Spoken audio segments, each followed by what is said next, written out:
सुभद्रा योजनाમાં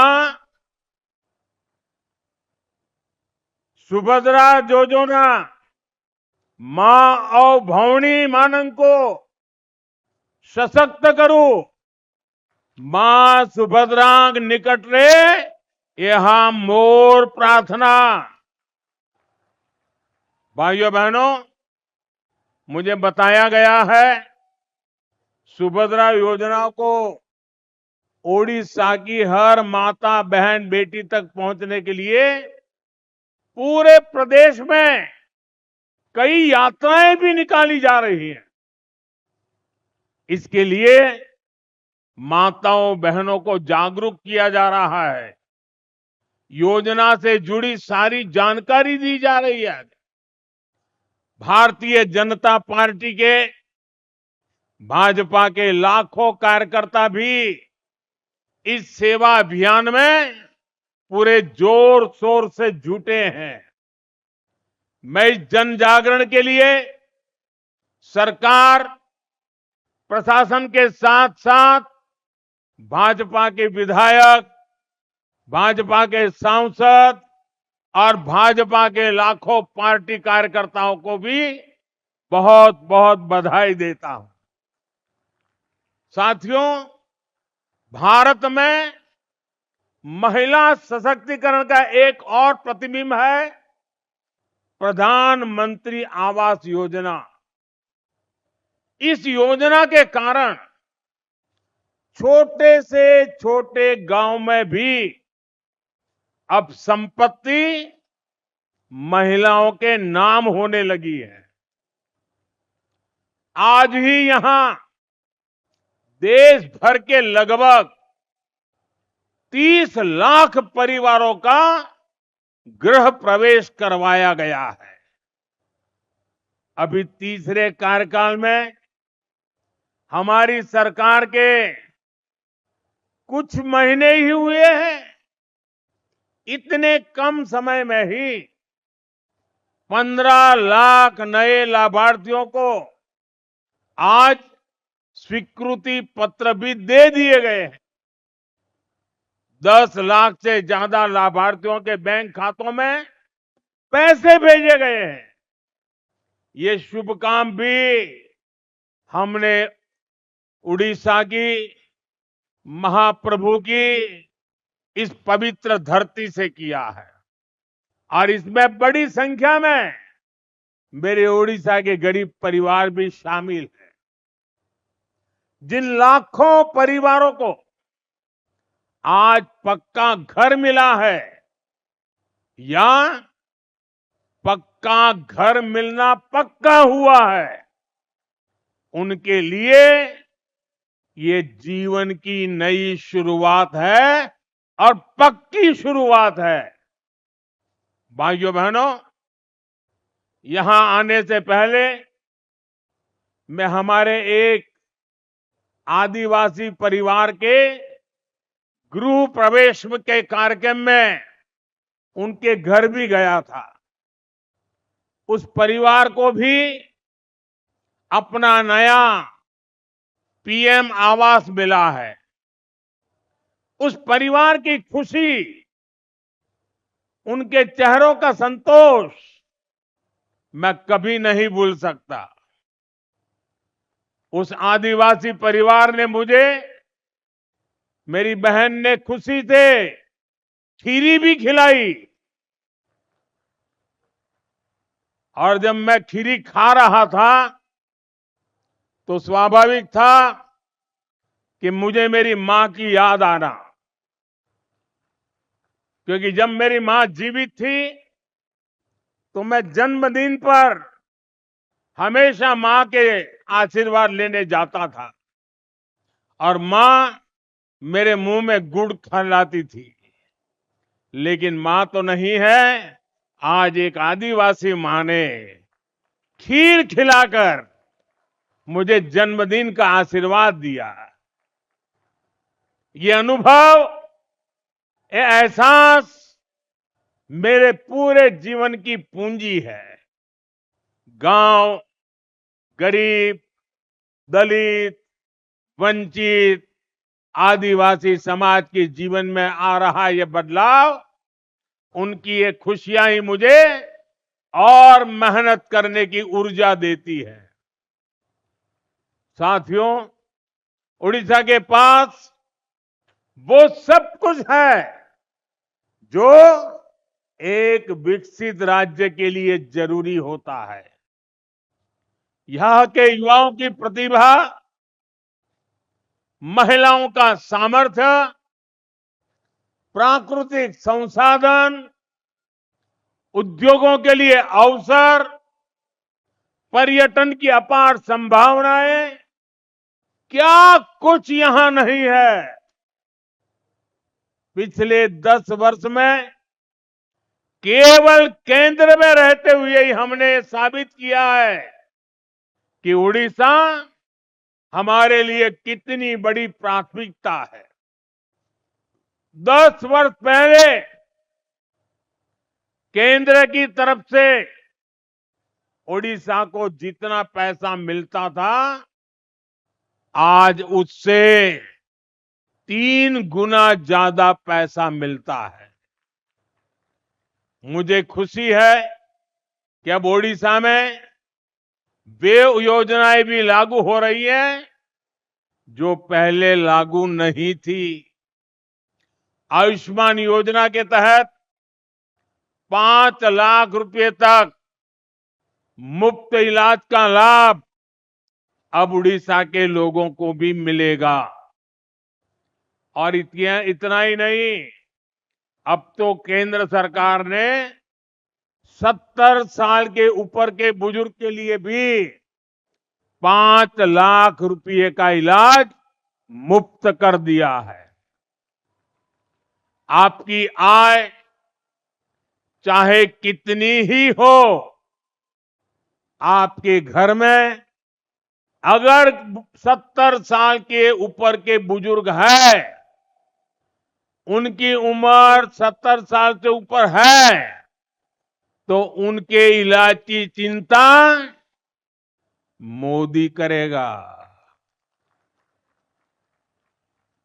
लोकसभा चुनाव के समय मोदी ने आपसे वायदा किया था और मोदी ने अपनी गारंटी पूरी करके दिखाई है।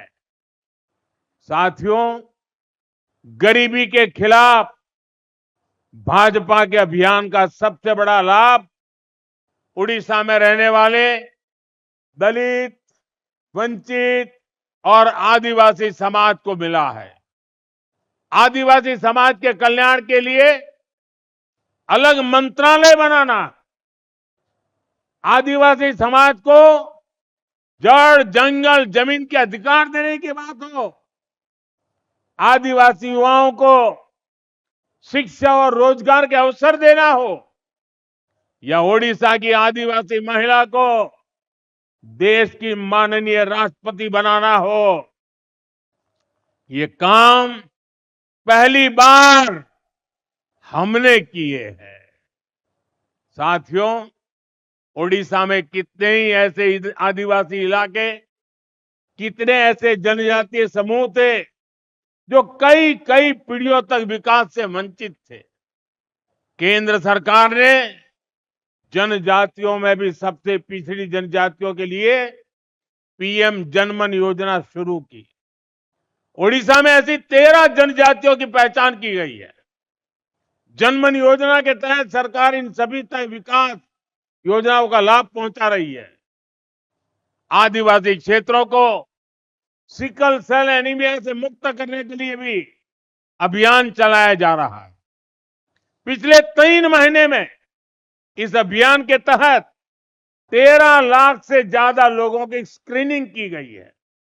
भाइयों और बहनों, आज हमारा देश पारंपरिक कौशल के संरक्षण पर भी अभूतपूर्व रूप से फोकस कर रहा है। हमारे यहां सैकड़ों हजारों वर्षों से लोहार, कुम्हार, सुनार, मूर्तिकार जैसे काम करने वाले लोग रहे हैं। ऐसे 18 अलग अलग पेशों को ध्यान में रखते हुए पिछले साल विश्वकर्मा दिवस पर विश्वकर्मा योजना शुरू की गई थी। इस योजना पर सरकार 13,000 करोड़ रुपए खर्च कर रही है। अभी तक 20 लाख लोग इसमें रजिस्टर हो चुके हैं। इसके तहत विश्वकर्मा साथियों को ट्रेनिंग दी जा रही है। आधुनिक औजार खरीदने के लिए हजारों रुपए दिए जा रहे हैं।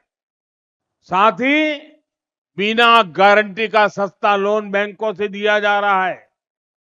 गरीब के लिए स्वास्थ्य सुरक्षा से लेकर सामाजिक और आर्थिक सुरक्षा तक की ये गारंटी, उनके जीवन में आ रहे ये बदलाव, यही विकसित भारत की असली ताकत बनेंगे। साथियों, उड़ीसा के पास इतना बड़ा समुद्री तट है, यहां इतनी खनिज संपदा है, इतनी प्राकृतिक संपदा है। हमें इन संसाधनों को उड़ीसा का सामर्थ्य बनाना है। अगले 5 साल में हम उड़ीसा को रोड और रेलवे की कनेक्टिविटी को नई ऊंचाई पर लेकर जाना है। आज भी यहां रेल और रोड से जुड़ी कई परियोजनाओं का लोकार्पण किया गया है। आज मुझे लांजीगढ़ रोड, अंबोदला डोईकालू रेल लाइन देश को समर्पित करने का सौभाग्य मिला। लक्ष्मीपुर रोड, सिंगराम टिकरी रेल लाइन भी आज देश को समर्पित की जा रही है। इसके साथ ही Dhenkanal, Sadashivpur, Hindol road rail line भी राष्ट्र को समर्पित किए जा रही है। पारादीप से कनेक्टिविटी बढ़ाने के लिए भी आज काफी काम शुरू हुए हैं। मुझे जयपुर नवरंगपुर नई रेलवे लाइन की आधारशिला रखने का सौभाग्य भी मिला है। इन प्रोजेक्ट से उड़ीसा के युवाओं के लिए बड़ी संख्या में रोजगार के नए अवसर तैयार होंगे। वो दिन दूर नहीं जब पुरी से कोणार्क रेलवे लाइन पर भी तेजी से काम शुरू होगा।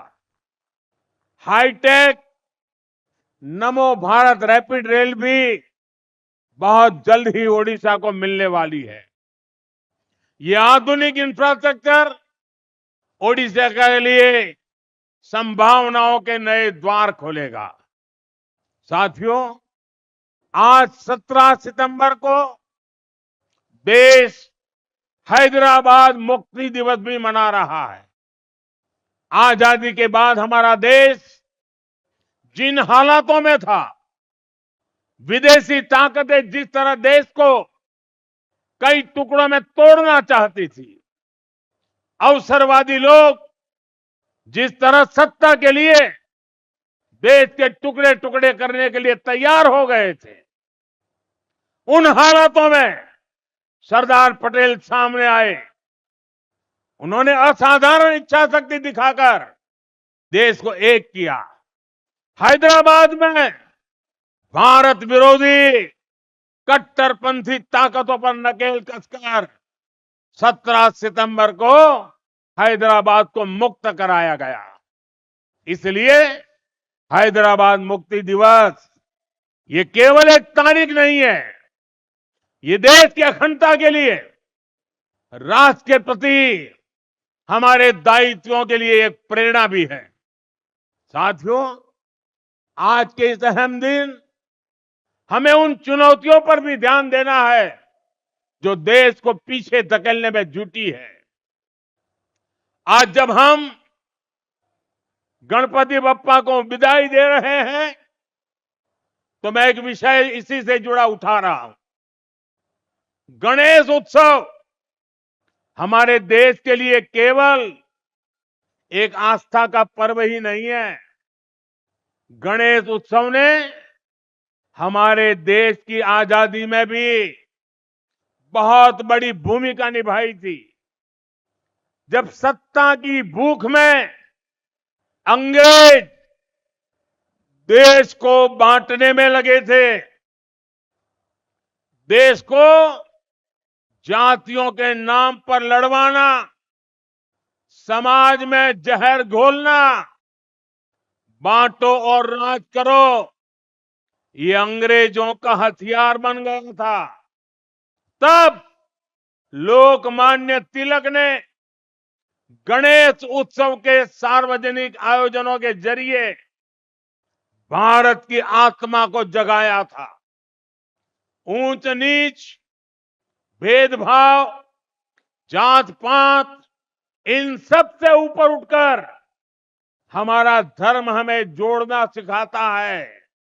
गणेश उत्सव इसका प्रतीक बन गया था।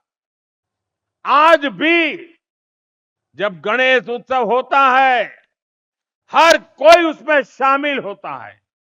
कोई भेद नहीं, कोई फर्क नहीं। पूरा समाज एक शक्ति बन करके, एक सामर्थ्यवान बन करके खड़ा होता है। भाई और बहनों, बांटो और राज करो की नीति पर चलने वाले अंग्रेजों की नजरों में उस समय भी गणेश उत्सव खटकता था। आज भी समाज को बांटने और तोड़ने में लगे सत्ता के भूखे लोगों को गणेश पूजा से परेशानी हो रही है। आपने देखा होगा, कांग्रेस और उसके इकोसिस्टम के लोग पिछले कुछ दिनों से इसलिए भड़के हुए हैं क्योंकि मैंने गणपति पूजन में हिस्सा लिया था। और तो और कर्नाटका में जहां इनकी सरकार है, वहां तो इन लोगों ने और भी बड़ा अपराध किया। इन लोगों ने भगवान गणेश की प्रतिमा को ही सलाखों के पीछे डाल दिया। पूरा देश उन तस्वीरों से विचलित हो गया। ये नफरत भरी सोच, समाज में जहर घोलने की मानसिकता, ये हमारे देश के लिए बहुत खतरनाक है। इसलिए ऐसी नफरती ताकतों को हमें आगे नहीं बढ़ने देना है। साथियों, हमें साथ मिलकर अभी कई बड़े मुकाम हासिल करने हैं। हमें उड़ीसा को, अपने देश को सफलता की नई ऊंचाइयों पर लेकर जाना है। ओडिशा बांसी करो समर्थनो पोइमो चिरऋणी मोदी रो अस्सा सारा भारत कोइबो सुन्नारो ओडिशा। मुझे विश्वास है विकास की ये रफ्तार आने वाले समय में और तेज होगी। मैं एक बार फिर आप सबको बहुत बहुत बधाई देता हूं। मेरे साथ बोलिए, जय जगन्नाथ, जय जगन्नाथ, जय जगन्नाथ। भारत माता की, भारत माता की। बहुत बहुत धन्यवाद।